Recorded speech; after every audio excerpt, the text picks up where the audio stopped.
దేవుని నామానికే మహిమ. ఉదయకాలమున మరి ఇర్మియా గ్రంథము 48వ అధ్యాయము 10వ వచనం వాక్యాన్ని చదువుకుందాం. యెహోవా కార్యమును అశ్రద్ధగా చేయువాడు శాపగ్రస్తుడగును. యెహోవా కార్యమును అశ్రద్ధగా చేయువాడు శాపగ్రస్తుడగును. మరి ఈ వాక్యమును మరి ప్రవక్త అయిన ఇర్మియా ద్వారా దేవుడు మాట్లాడుతూ ఉంటున్నాడు. ఇది ప్రతి ఒక్క విశ్వాసికి దేవుడు ఇస్తున్న ఒక పిలుపు, ఒక మాట. దేవుని యొక్క పనిని మనము ఏ రీతిగా చేస్తూ ఉన్నాం. దేవుడైన యెహోవా మోయాబు వారితో వారు చేస్తున్న అపవిత్రతను బట్టి, వారు జీవిస్తున్న అక్రమము బట్టి దేవుడు మాట్లాడుతూ ఉంటున్నాడు. ఇర్మియా మాట్లాడుతూ అంటూ ఉన్నాడు, ఈ యొక్క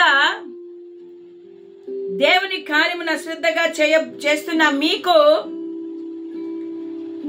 ఎవరైనా సరే దేవుడు వారి మీదకి శాపమును తీసుకొని రాబోతున్నాడు.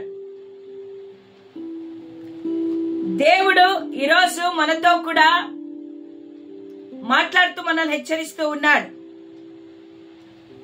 దేవుని కార్యమును నువ్వు ఏ రీతిగా చేస్తూ ఉంటున్నావు? చాలా మందికి దేవుని పని చేయాలంటే ఇష్టం లేదు. దేవుని యొక్క పరిచర్యలో ముందుకు వెళ్ళాలంటే ఆసక్తి లేదు. దేవుని కార్యం అది ఏదైనా కావచ్చు, అశ్రద్ధగా మనం చేస్తూ ఉన్నట్టయితే అట్లాంటి వారికి శాపము కలుగుతుందని దేవుని వాక్యం సెలవిస్తుంది. నా ప్రియమైన వాళ్ళారా, మన జీవితాలలో దేవుడు మనము ఆశీర్వాదకరమైన జీవితం జీవించాలని కోరుకున్నాడు. కానీ ఈరోజు మనము మోయాబీయుల వలె దేవునికి మాట విధేయత లేకుండా, దేవుని యొక్క స్వరమును వినకుండా మనము కూడా వారి వలె అపవిత్రతలో, పాపములో మనం ఉన్నామేమో, విపరీతమైన పాపములో మనం ఉన్నామేమో. దేవుని పనిని యథార్థంగాను, దేవుని పనిని క్రమముగాను, దేవుని పనిని ఆసక్తిగా చేయకుండా అశ్రద్ధ వహిస్తూ ఉన్నామేమో. ఒకసారి మనల్ని మనం పరీక్షించుకుందాం. ఈ లోకంలో నుంచి దేవుడు నిన్ను రక్షించుకొనింది ఆయన యొక్క పనిని చేయడానికి, ఆయన యొక్క పనిని చేయడానికి నిన్ను ఏర్పరచుకొని ఉండగా నీవు ఒకవేళ ఆయన కార్యమును అశ్రద్ధ చేస్తున్నావేమో. యేసుక్రీస్తు ప్రభు అన్నాడు, నీవు సర్వలోకానికి, సర్వ సృష్టికి సువార్తను అందించమన్నాడు. ఒకవేళ దేవుడు ఆ పనిని నీకు అప్పగించినప్పుడు ఇది ప్రతి విశ్వాసి యొక్క కర్తవ్యం. ఒక బాధ్యతగా, పట్టుదలగా దేవుని యొక్క పరిచర్యను చేసేవారిగా మనం అందరం ఉండాలి. అందుకే మనము ఆ యొక్క పనిని నిర్లక్ష్యము చేస్తూ అశ్రద్ధగా ఉన్నామేమో. ఇది నా పని కాదు, నేనెందుకు దీన్ని చేయాలి? దీని కొరకు దేవుడు కొంతమందిని నియమించాడు కదా. వారు కాపర్లు కావచ్చు, ప్రవక్తలు కావచ్చు, సువార్తికులు కావచ్చు, బోధకులు కావచ్చు. వారిని దేవుడు ఆల్రెడీ నిర్ణయించాడు కదా. మరి నేనెందుకు చేయాలని నువ్వు అనుకుంటున్నావేమో. నా ప్రియ సహోదరుడా, సహోదరి, దేవుని బిడ్డ, దేవుడు ప్రతి ఒక్కరిని నమ్మిన ప్రతి ఒక్కరు, యేసు ప్రభు నిజమైన దేవుడు నమ్మిన ప్రతి ఒక్కరు కూడా ఆయన పనిని మనము చేసేవారిగా ఉండాలా.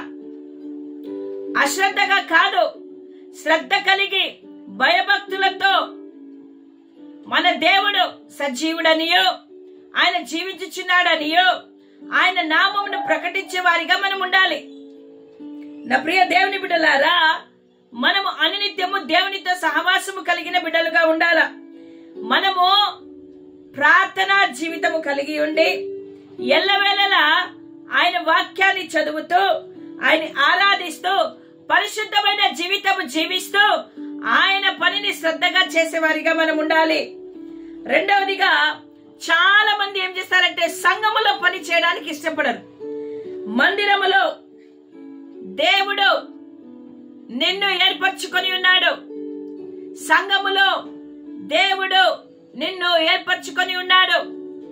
ఆయన నిన్ను ప్రేమించి నీకు తలాంతులనిచ్చి ఉన్నాడు. ఆ తలాంతుల ద్వారా నువ్వు దేవుని కార్యమును అశ్రద్ధగా కాకుండా శ్రద్ధ కలిగి చేయాలని ఆయన మనల్ని హెచ్చరిస్తూ ఉంటున్నాడు. నువ్వు శ్రద్ధ కలిగి దేవుని పనిని చేసినట్టయితే నీ యొక్క జీవితం ఆశీర్వాదంగా మారుతుంది. కాబట్టి నా ప్రియమైన వారలారా, సంఘములో ఈరోజు నువ్వు ఏ రీతిగా దేవుని పనిని చేస్తూ ఉన్నావు? యెహోవా కార్యమును దేవుని పనిని నువ్వు అశ్రద్ధగా చేస్తున్నావా? సంఘములో నీకు అప్పగించిన బాధ్యతలను అశ్రద్ధగా నువ్వు చేస్తూ ఉన్నావా? ఒక్కసారి నిన్ను నువ్వు గమనించుకో. నీవు దేవుడిచ్చిన నీ తలాంతులతో దేవుని యొక్క సన్నిధిలో ఆయన పనిని శ్రద్ధగా చేయాలని ఆయన కోరుకుంటూ ఉన్నాడు. యథార్థమైన హృదయంతో నువ్వు చేయాలి. నీవు దేవుని పని చేసేటప్పుడు ఇతరులు కూడా జీవము కలిగిన దేవుని తెలుసుకోవాలని ఆశ కలిగి నువ్వు ఆయన పనిని చేసే బిడ్డగా ఉండాలి. నా ప్రియమైన వాళ్ళారా, దేవుడు తన బిడ్డలు మరి ధైర్యముతోనూ ఆసక్తితోనూ శ్రద్ధ కలిగి కార్యాలను చేయాలని ఆయన ఆశపడతాడు. మరి మనం గమనించినట్టయితే బైబిల్ గ్రంథంలో నుంచి మత్తయి సువార్త 25వ అధ్యాయములో ఒక వ్యక్తిని గురించి మనం చూస్తూ ఉంటున్నాం. ఆయన మరి చాలా మంచి వ్యక్తి. ఆయన ఆలోచన మంచిది. ఆయన ఏది చేసినా మేలు కొరకే చేస్తాడు. మరి ఆయన ఏం చేశాడంటే తన దగ్గర ఉన్న దాసులను పిలిపించి, ఆయన దేశాంతరము పోతున్నాడు కాబట్టి తన ఆస్తిని మరి ఆయన ఏం చేశాడంటే తన దగ్గర ఉన్న వారికి అప్పగించాలనుకున్నాడు. అతడు ఒకటి పిలిచి 5 తలాంతులు ఇచ్చాడు. ఇంకొకరిని పిలిచి 2 తలాంతులు ఇచ్చాడు. మూడవ వాడిని పిలిచి 1 తలాంతు ఇచ్చాడు. ఇదందరూ కూడా ఆ తలాంతులను ఇచ్చి వారు అభివృద్ధి పొందాలని ఆయన కోరుకున్న ఒక బాధ్యతనిచ్చాడు. 5 తలాంతులు తీసుకున్నవాడు తన యజమానుడిచ్చిన ఆ తలాంతులతో శ్రద్ధగా జాగ్రత్తగా ఆలోచన చేసి ఆయన వ్యాపారం చేశాడు. రెండవ వాడు కూడా 2 తలాంతులు తీసుకున్నవాడు కూడా శ్రద్ధ కలిగి జాగ్రత్తతో తన సొమ్మును మరి ఆయన వ్యాపారం చేశాడు. ఈ 1 తలాంతు తీసుకున్నవాడు మాత్రమే దానిని భూమిలో రుమాలతో చుట్టి కట్టి పెట్టేశాడు. వానికి జాగ్రత్త లేదు, అశ్రద్ధ కలిగిన వాడు. ఎప్పుడైతే యజమానుడు తిరిగి వచ్చాడో ఆ యొక్క యజమానుడు తన దాసులకు అప్పగించిన ఆ తలాంతులతో వారు ఏం చేశారో చూడాలని ఆశపడి వారిని పిలిపించినప్పుడు ఆ యొక్క 5 తలాంతులు తీసుకున్నవాడు 5కు 5 సంపాదించుకున్నాడు. 2 తలాంతులు తీసుకున్నవాడు 2కు 2 సంపాదించుకున్నాడు. అందుకే యజమానుడు అంటాడు, బలా నమ్మకమైన మంచి దాసుడా, నీవు ఈ కొంచెములో నమ్మకముగా ఉంటివి, నేను అనేకమైన వాటి మీద నియమించదను అని ఆ యజమానులు సంతోషించాడు. కానీ ఈ 1 తలాంతు తీసుకుని ఇచ్చినవాడు అశ్రద్ధ కలిగి ఉన్నాడు. వానిలో దేవుని భయం లేదు. వాడు ఆ యజమాని దగ్గరికి వచ్చి అంటాడు, అయ్యా, నువ్వు విత్తని చోటు కోయువాడవు, చల్లని చోటు పంట కూర్చుకొని వాడవై కఠినుడవని నేను ఎరుగుదును. గనుక భయపడి వెళ్ళి నీ తలాంతును భూమిలో దాచిపెట్టిని. హల్లెలూయా. నా ప్రియమైన వారలారా, ఈ యొక్క సాదృశ్యము దేవుడు ఎందుకు మనకు ఉదాహరణ చెప్తూ ఉంటాడంటే, దేవుని పని చేయడానికి మనందరికీ కూడా ఒక్కొక్క తలాంతును దేవుడు అనుగ్రహించి ఉన్నాడు. ఆ యొక్క కార్యమును చేయడానికి నువ్వు ఎంత శ్రద్ధ వహిస్తూ ఉన్నావు? నువ్వు ఇచ్చిన దానిని వృద్ధి చేసుకుంటున్నావా? నీకిచ్చిన తలాంతును భూమిలో పూడ్చిపెట్టావా? 5కు 5, 2కు 2 సంపాదించుకున్నాడు. బలా నమ్మకమైన మంచి దాసుడాన్ని పిలిపించుకున్నాడు. ఈరోజు దేవుని యొక్క కార్యము నీ చేతికి అప్పగించబడినప్పుడు నువ్వు శ్రద్ధగా జాగ్రత్తగా చేస్తే, ఆయన బలా నమ్మకమైన మంచి దాసుడా, ఈ చిన్నదానిలో నువ్వు నమ్మకంగా ఉన్నావు, ఇదిగో ఇంకా గొప్ప వాటిని నీకు ఇస్తానని దేవుడు నిన్ను ఆశీర్వదిస్తాడు. దేవుడు నిన్ను హెచ్చిస్తాడు. ఈరోజు అట్టి స్థితిలో మనం ఉన్నామా? లేక మన తలాంతులను పూడ్చిపెట్టేశామా? నువ్వు దేవుని కార్యం అశ్రద్ధగా చేస్తున్నావు, నిర్లక్ష్య స్వభావం కలిగి ఉన్నావు, నీలో భయం లేదు, దేవుని పట్ల ఆలోచన లేదు, దేవుని కార్యము చేయాలనే ఉద్దేశము నీలో లేకుండా నువ్వు మౌనంగా ఉన్నావేమో. ఒక్కసారి నిన్ను పరీక్షించుకో. దేవుడి భూమి మీదకి నేను ఎందుకు పంపించాడు? ఆయన రాజ్య సువార్తను ప్రకటించడానికి, ఆయన నామాన్ని గణపరచడానికి, ఆయన నామాన్ని హెచ్చించడానికి, ఆయన నామాన్ని అన్య జనులలో ప్రకటించడానికి దేవుడు నిన్ను లోకములో నుంచి వేరుపరుచుకొని నిన్ను ఆయన తన హస్తములతో చెక్కుకొని ఇదిగో నిన్ను పేరు పెట్టి పిలిచి సొత్తుగా నిన్ను మార్చుకున్న దేవుడు. ఆయన కార్యమును నువ్వు చేయాలని కోరుకుంటూ ఉన్నాడు. మరి నువ్వు అశ్రద్ధగా ఉన్నట్టయితే ఈరోజు నీ జీవితాన్ని మార్చుకో. పెద్ద పెద్ద స్టేజ్ల మీద వాక్యము చెప్పవలసిన అవసరం లేదు. ఒక వ్యక్తికి సువార్తను అందించు. ఏ బాధ్యత అయితే దేవుడిచ్చాడో నమ్మకంగా చెయ్యి. చాలా మంది సంఘములో పని చేయడానికి విసుక్కుంటారు. ఎప్పుడు మాకే చెప్తారు, ఎప్పుడు మేమే చేయాలా, ఎప్పుడు తప్పించుకొని పోదామా అని ఆలోచన చేస్తుంటారు. అశ్రద్ధ కలిగి ఉన్నావు, జాగ్రత్త. దేవుని కార్యము చేయడానికి నువ్వు శ్రద్ధ కలిగి ఆసక్తి కలిగి నువ్వు పరిగెత్తినట్టయితే ఇదిగో ఆయన నీతో పాటు నీకు సహకరిస్తాడు. చాలా మంది సంఘంలో మరి ఈ సంఘం నాది కాదన్నట్టుగా ఉంటారు. ఎవరో 3, 4 మాత్రమే మందిరంలో అన్ని పనులు చేయడానికి ముందుకొస్తారు. నా ప్రియమైన వాళ్ళరా, అశ్రద్ధగా నువ్వు చేయొద్దు, అశ్రద్ధ కలిగి ఉండొద్దు. శ్రద్ధతో, భయముతో, భక్తితో దేవుని పనిని నువ్వు చేయి. దేవుడు నిన్ను ఆశీర్వదిస్తాడు. 5:2 తలాంతుల వారిని ఎరితిగా బలా నమ్మకమైన మంచి దాసుడా అన్నాడు.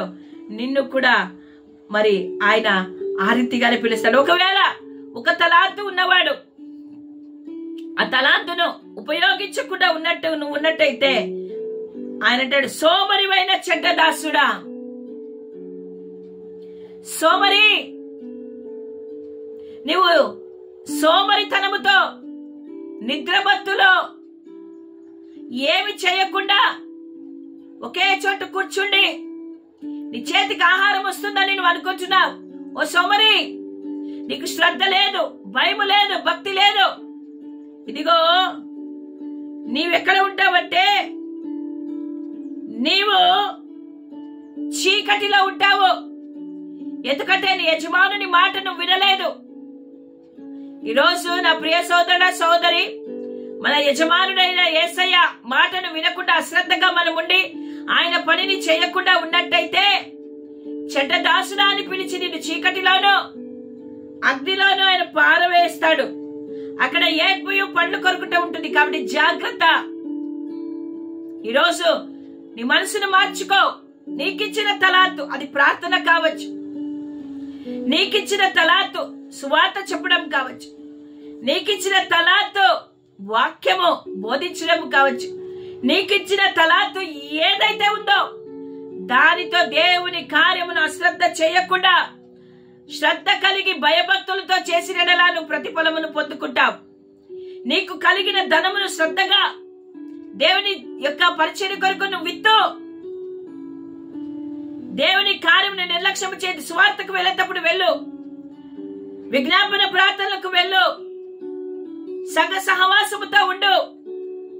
ఎక్కడైతే దేవుడు నిన్ను వాడుకోవాలనుకుంటాడో అక్కడ నీవు దేవుని పనిని శ్రద్ధగా చేయి. దేవుడు నిన్ను ఆశీర్వదిస్తాడు. హల్లెలూయా. కాబట్టి ఈ జూలై మాసంలో మొదటి దినమునానే దేవుడు మనతో మాట్లాడుతున్నాడు. అశ్రద్ధగా దేవుని పనిని చేయొద్దు, భయభక్తులు కలిగి చేయి. ఒకవేళ వాక్యం వింటున్న దానిలో దేవుని కార్యము మేమెందుకు చేయాలనుకున్న వారు అనేకులు ఉంటారు. దేవుని యొక్క పరిచర్య చేయడానికి గాని, దేవుని సంఘములో బాధ్యత కలిగి పనులు చేయడానికి మరి ఇష్టపడుకున్న ఉన్న వారితో దేవుడు మాట్లాడుతున్నాడు. ఈ రోజు నుంచి మీ యొక్క ఆలోచన, మీ తలంపును మార్చుకోండి. శ్రద్ధ కలిగి దేవుని పనిని చేయండి. మీకు కలిగిన దానిలో చేయండి. దేవుడు మిమ్మలను హెచ్చిస్తాడు. దేవుడు ఈ మాటలు మన వినికిడిలో దీవించి ఆస్వాదించును గాక. ఆమేన్. ప్రార్థన చేసుకుందాం. పరిశుద్ధుడైన దేవా, మీ కార్యములను మేము అశ్రద్ధగా చేస్తున్నామని ఈరోజు మీరు మాతో మాట్లాడారు. అశ్రద్ధగా ఉన్నాం, ఆలోచన లేక ఉన్నాం. మా ఆలోచన అంతా ఏమి తిందుమో, ఏమి తాగుదామో, ఏమి ధరించుకుందామో, ఏ రీతిగా మేము జీవించాలా, ఇతరుల ముందు మేము ఏ రీతిగా గొప్పవారిగా ఉండాలా, ఇతరుల ఎదుట ఏ రీతిగా మా యొక్క తలాంతులను మేము చూపించుకోవాలా, ఇతరుల ఎదుట మేము ఏ రీతిగా మేము బ్రతకాలనే తప్ప మాకు తండ్రి నీ కొరకు, నీ పని కొరకు మేము బ్రతకాలనే ఆశ మాలో లేదు.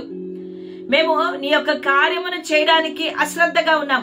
మా తలాంతులను ప్రభువా మీ కొరకు కాకుండా నైనా ఈ లోక సంబంధమైన వాటి కొరకు మేము ఉపయోగిస్తూ ఉంటున్నాం.